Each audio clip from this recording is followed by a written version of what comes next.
दोपहर की राम राम दोस्तों, मैं खड़ा हूँ सिंधी कॉलोनी में। सिंधी सेवा मंडली धर्मशाला में एक शिविर लगा है आयुष्मान कार्ड के लिए, जो 70 वर्ष से अधिक आयु वाले लोग हैं, बुजुर्ग लोग हैं।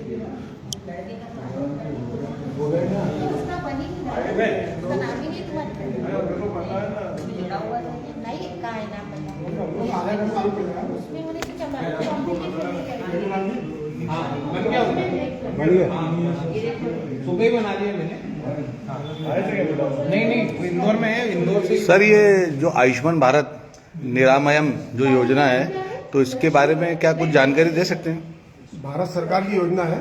श्रीमान प्रधानमंत्री मोदी के द्वारा जो है 70 प्लस के व्यक्ति जो है उनको भी आयुष्मान लाभ दिया जाना है। इसकी मुहिम पूरे मध्य प्रदेश में चल रही है और इससे ये फायदा है कि जो आयुष्मान कार्ड पहले बन चुके हैं वो आयुष्मान कार्ड का 5 लाख का फायदा उनको हो ही रहा है। इसके अतिरिक्त 5 लाख का उस परिवार में और फायदा होगा। इस प्रकार वो व्यक्ति को 10 लाख का फायदा उस परिवार में मिलेगा। तो इसमें जो चिन्हित बीमारियां होती हैं उन चिन्हित बीमारियों के अनुसार उनको उपचार किया जाएगा और उसका फायदा मिलेगा। चिन्हित बीमारियां कौन कौन सी सकते हैं? जिन बीमारी में हर कैटेगरी वालों की बीमारी की जाती है। हार्ट के संबंध बीमारियां हैं, हड्डी के संबंध बीमारियां हैं, आँख के संबंध में, तो उनकी कैटेगरीज कर रखा है। मतलब 5 के 10 लाख रुपए हो गए। 5 के 10 केवल उस व्यक्ति के लिए 5 लाख का 70 प्लस को फायदा है और 5 लाख का जो परिवार है तो उसके अंदर ही परिवार में 70 साल उसे पूरे परिवार को 10 लाख का फायदा हो।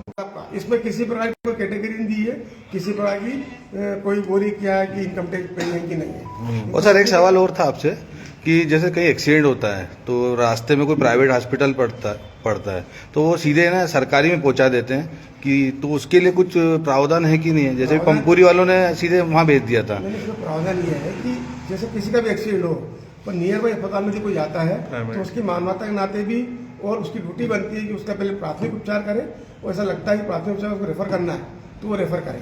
वो चाहे तो उसकी एमएलसी भी बना सकता है, उसको हम प्री एमएलसी बोलते हैं कि उसकी एमएलसी की फाइंडिंग लिख ले, कहाँ चोटें हैं, कहाँ उसको तकलीफ है, उसके बाद रेफर कर दे, कोई दिक्कत नहीं उसके अंदर। इलाज करना प्राथमिकता है। और सर, अभी आपने जैसे बीच में एक मुहिम चालू करी थी, जो लैब वगैरह जिनके पास लाइसेंस नहीं है, जो डॉक्टर एडमिट हैं, उनकी जगह जो लैब चल रहे हैं, उस पर क्या कार्रवाई हुई? अभी शासन के नियम आए हैं, उन लोगों से हम लोगों से सब कागज और दस्तावेज मंगाए हैं। उसके बाद में जो भी कार्रवाई ऊपर से निर्देश आएंगे वो निर्देश उनके विरुद्ध किए जाएंगे। सर, इसमें कोई टारगेट दिया है क्या आपको आयुष्मान भारत निरामय योजना? वहाँ से लिस्ट आई है और पूरी लिस्ट के अनुसार उन्होंने टारगेट दिए हुए हैं 60,833। सर, यदि आयुष्मान में 5 इलाज करते जाते हैं उसका बिल जो है 5 लाख से ज्यादा हो जाता है, तब क्या कर सकते पेशेंट? नहीं 5 लाख तक की लिमिट दी है सरकार ने, उस लिमिट के अंदर तो उसका आधा ट्रीटमेंट, मान लो ट्रीटमेंट की और जरूरत है उसको, तब क्या करेगा पेशेंट? अब उसके बाद तो आपको पेमेंट देना ही पड़ेगा, भुगतान पेमेंट उसके बाद उसको 5 लाख से ऊपर का पेमेंट खुद देना पड़ेगा। उतने लिमिट में इलाज करना है। और जो उसके फादर 70 साल के, उनका 5 लाख जुड़ सकता है क्या उसमें? 5 लाख जुड़ा ना उसका। 5 लाख तो वो जो उसका आयुष्मान कार्ड परिवार का बना हुआ है और 5 लाख जो उसके पिता की 70 साल, 5 लाख का अतिरिक्त उस परिवार को लाभ दिया है। हाँ, उसी परिवार को मतलब 10 लाख का हो जाएगा ना? 10 लाख का टोटल। ठीक है सर।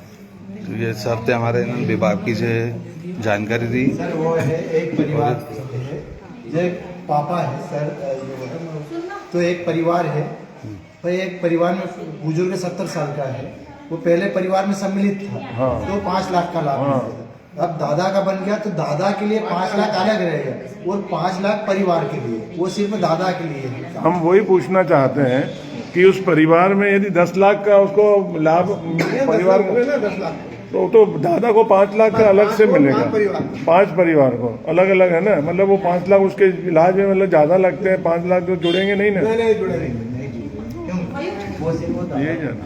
और ये योजना 1 साल के लिए रहती है। अगर आप 1 साल के बाद दोबारा क्लेम करते हैं तब भी आप रिन्यू करा के अपना लाभ ले सकते हैं। फिर से उनको अगले साल के लिए अगले साल एक वित्त वर्ष ये अपने आप हो जाएगा। ये हर वार्ड में लगेगा शिविर। एक वित्त वर्ष स्टार्ट तो हमने किया है, मतलब ताकि, नमस्कार, मैं पवन गोस्वामी और ये स्टार्ट हमारे यहाँ से हुआ है और इसके थ्रू आपको एक और बात बताई जाए कि जिनका आयुष्मान 70 साल से ऊपर का बना हुआ है उनको भी अपडेट करवाना है इसमें, इसलिए अपन ने यहाँ पे एक शिविर लगवाया है। अपडेट भी कराना है। हाँ, अपडेट करवाना और है, तो ही उनको। सर, जैसे हमारे मामा कोई बता रहे परेशानी इनका नहीं बन रहा है, तो उसका निराकरण कैसे होगा?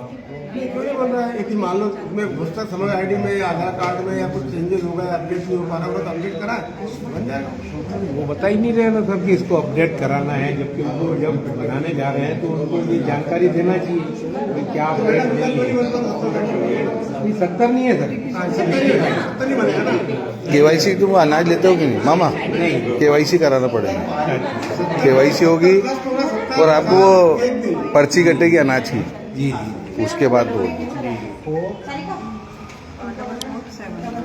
तो ये बाकी से हमने जो प्रश्न पूछे हैं अधिकारी ने जवाब दिए हैं। जो भी बुजुर्ग दंपत्ति है वो चाहे तो यहाँ आकर अपना आयुष्मान भारत निरामय कार्ड बना सकता है, और जिन लोगों का बना हुआ है पुराना वो रिनोवेट करा सकते हैं। जय श्री दादा जी की।